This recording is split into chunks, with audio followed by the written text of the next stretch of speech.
বিদ্যুৎ না থাকার কারণে কাজকর্ম থমকে যায় শান্তিরবাজার মহকুমা শাসকের কার্যালয়ে। জানা যায়, বুধবার সকালে প্রায় 1 ঘন্টা ধরে শান্তিরবাজার মহকুমা শাসকের কার্যালয়ে ছিল না বিদ্যুৎ।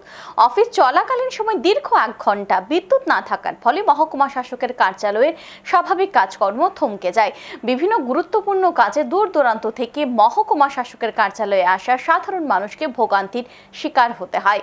আধার কার্ডের লিঙ্ক করতে আসা এক ব্যক্তি জানান, মহকুমা শাসকের কার্যালয়ে বিদ্যুৎ না থাকার কারণে উনার কাজ হয়নি, অর্থাৎ আধার কার্ডের লিঙ্ক করাতে পারেননি।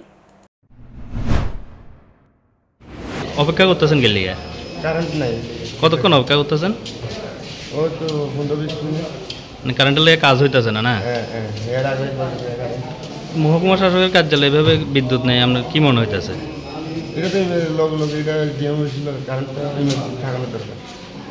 এরকম তো অন্যান্য পরিষেবা বন্ধ রয়েছে নাকি?